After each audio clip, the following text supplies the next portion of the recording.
Hammaga assalomu alaykum. Charchamayapsizlarmi? Darslarni ko'rib qiynalmayapsizlarmi? Bugun yuborma bo'yicha ikkinchi darsimizni boshlaymiz. Bugungi darsimizda biz yuborma akkauntimiz bilan Facebook profillarimizni to'g'ri bog'lashni va Google akkauntimizni bog'lashni ko'rib chiqamiz. Bundan avval nazariy qismda aytib o'taman. Bu nima uchun kerak? O'zi bog'lash nima uchun kerak?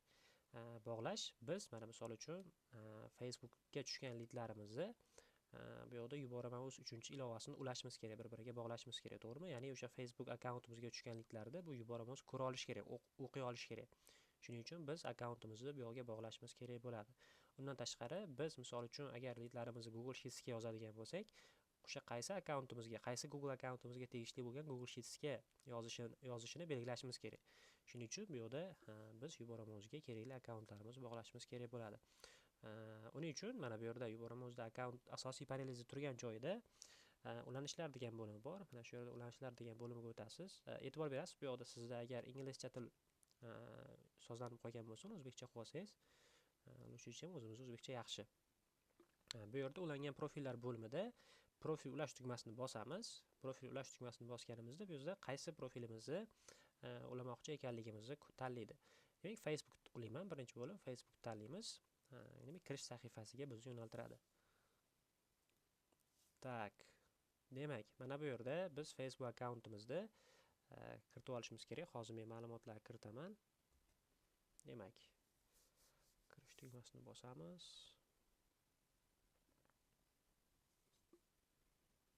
Undan keyin yuborma o'ziga kirsak bo'ladi.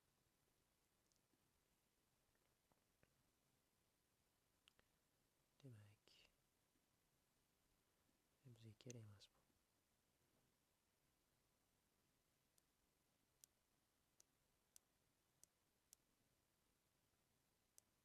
Demak, mana yubormamiz bilan tugmasiga ulanish oynasi ochildi.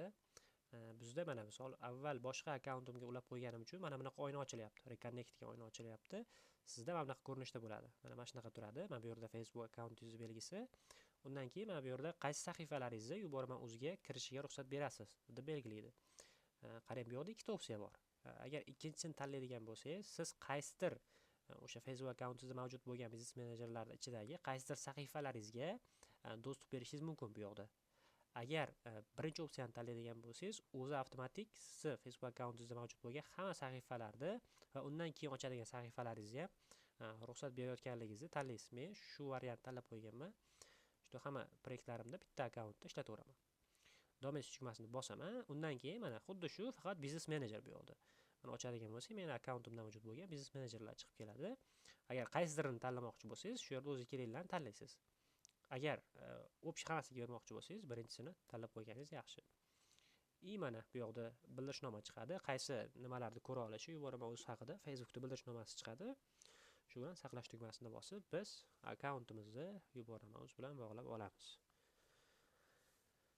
Demak, mana profil muvaffaqiyatli ulandi deydi. Mana bu yerda sizning Facebook akkauntingiz chiqib turadi. Undan keyingi masala Google akkauntimizni ulab olishimiz kerak. Google akkaunt ulash uchun bu yerda Google Sheets tugmani bosamiz. Google Sheets ya'ni. Bosamiz, biz mana akkauntimiz topadi. Shu akkaunt ustiga bosamiz. Google da ulash murakkab joyi yo'q. Shunchaki tugmani bosib tursangiz bo'ldi. Dальше продолжить. Demak, mana profillarimiz ulandi. Profillarimiz tayyor. Endi misol uchun integratsiya qoldi. Integratsiyani keyingi darslarimizda ko'rib chiqamiz. Hozir bizda Facebook orqali tushgan lidlarimizni o'qib olish uchun mana bu profilni uladik va kerakli lidlarni Google Sheets'ga yozish uchun mana bu profillarimizni uladik. Shu bilan bugungi darsimiz oxiriga yetadi. Zerikarli bo'lib qolmasligi uchun, tushunarli bo'lishi uchun qisqa-qisqa yozyapmiz. Shuni e'tiborga olib qo'yasizlar. Hammaga xayr. Keyingi darsimizda ko'rishguncha.